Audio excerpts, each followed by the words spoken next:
Presiden Joko Widodo diusulkan menjadi Ketua Umum Partai Golkar periode tahun 2024 sampai tahun 2029 dengan menggantikan kepemimpinan Airlangga Hartarto.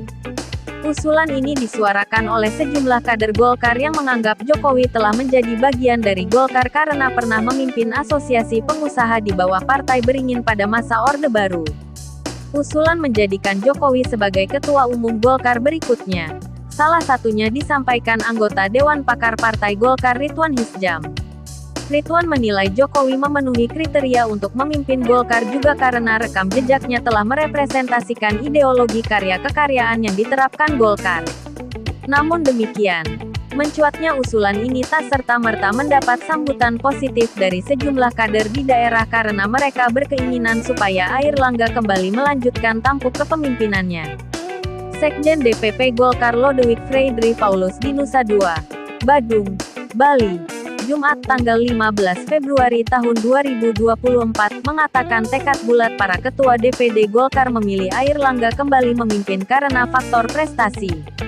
Sementara, Ketua DPD Golkar Bali Nyoman Sugawakori mengatakan petinggi Golkar tingkat DPD se-Indonesia termasuk Bali sudah menyampaikan komitmen Airlangga kembali menjadi ketum melalui surat pernyataan. Sugawakori menyebut tidak mungkin para petinggi Golkar tingkat kabupaten dan kota berubah pikiran saat musyawarah nasional (Munas) pada Desember tahun 2024 mendatang. Airlangga dianggap berprestasi dalam kapasitasnya sebagai ketum Golkar. Sementara itu partai yang mengklaim dirinya sebagai partainya Jokowi, yakni Partai Solidaritas Indonesia (PSI), kembali gagal mendapatkan kursi di Senayan.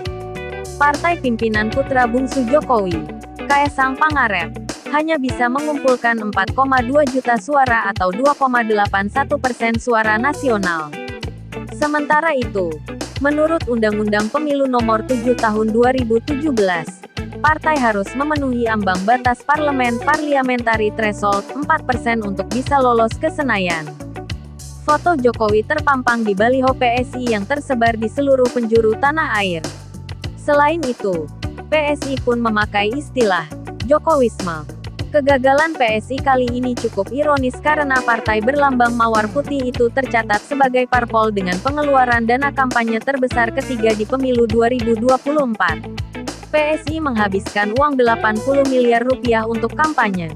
Pengeluaran kampanye PSI itu bahkan mengalahkan partai-partai besar lainnya seperti Nasdem, PKB, PKS, dan Demokrat. PSI hanya dikalahkan PDIP di posisi pertama dan Gerindra di posisi kedua.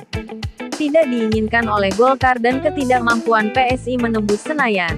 Ini sebuah sinyal bagi Jokowi. Kembalilah ke Solo. Seperti pertanyaan Bapak dulu. Nikmatilah hari tua Bapak dengan cucu-cucu yang lucu. Biarkanlah Golkar dipimpin oleh orang Golkar. Dan PSI bisa maju dengan prestasinya sendiri.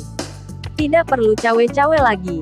Biarkanlah Indonesia dipimpin oleh presiden pilihan rakyat.